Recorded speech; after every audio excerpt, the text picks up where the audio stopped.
Good morning. Welcome back, everyone, for my Philosophy 326 class. I want to congratulate you. You are in the home stretch. You've made it to the last week. Um, this video is to give you a few tips on rewriting your major draft. As you know, the two drafts of the paper are really the most important assignment for this course, and the two drafts jointly are worth a total of 40%. So they're important for the grade, and it's what the whole course is built around. So look, you have your rough draft. Virtually all of you completed it and sent it in to me. I gave you feedback on your draft. And here's what you need to do. You need to rewrite the draft. It has to be substantially rewritten. Do not resubmit the same paper to me, even if you got an A, because the grade that you received on the draft was in light of the fact that it was a rough draft. A very good rough draft still could be a not so great final draft. For every comment that I gave you, you should be making some changes. Other than just something that's just, hey, good point. Anything that's more substantial than that, you should do some sort of change to your draft to improve it for the final draft. And by the way, not every comment that I raise, not every sort of counterpoint I bring up is something that I think is devastating to your paper. It's just something you need to respond to. It's just something that a non-insane person who isn't quite tracking with your thinking, it's just a point that they might bring up or a concern that they might bring up, or it might just be a clarifying point that you need to clarify better. So it's not like you have to concede to every possible objection that I might have brought up. It's not that I even think any objection that I brought up is a devastating objection, but it is that I brought it up because I know it's not an idea or an objection that is out there or that someone could make to your paper, and I want you to have a good paper that will be persuasive to someone who doesn't already agree with you. So again, your target audience needs to be someone who's kind of neutral on the topic you're writing about. You want to persuade someone, but you absolutely can't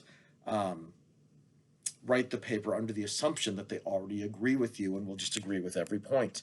You need to bring people along. So build on the comments I made. If you did your self-review properly, you wrote yourself constructive criticisms. If you did not do that, you did it wrong.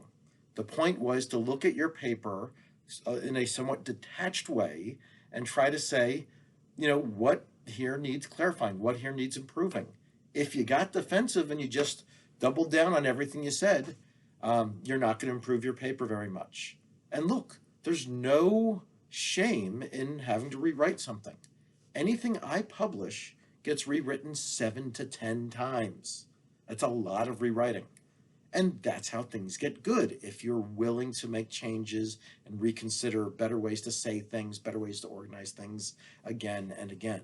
Now, I'm not asking you to do 7 to 10 drafts. I'm asking you to do a second draft. That's all I'm asking.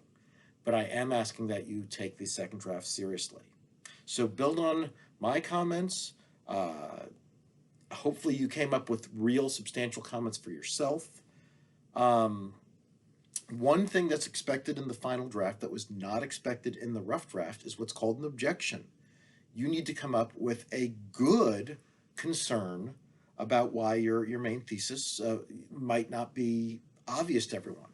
What would someone who doesn't agree with your thesis say to it? And if you're dismissive of these objections, or if you can't come up with one, that indicates a problem with you and your research. You need to know what the counterpoints to your arguments are. You don't know your argument very well if you don't know what the counterarguments are.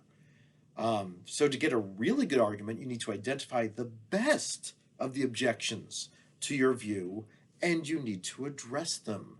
And you need to address them respectfully, without manipulative, emotionally charged language, and you need to address it substantially. Again, I gave you a lot of feedback. I gave you summary feedback. I gave you individual comments in your rough draft. I gave you a rubric feedback that broke down where I judged the weaker parts of your paper to be. So take all that seriously. And I will be taking it seriously when I look at your final drafts. And if I look at something I pointed out to you in the rough draft and you did nothing to change it, that is an indicator both of weakness in your final draft, and frankly, it's a little bit of a personal insult. I didn't write those things for my health. I wrote them to help you improve your paper. So, take those things seriously. Take those comments as if the person who's grading your paper says, "Hey, here's a hole you need to plug. Here's a place you need to strengthen your argument."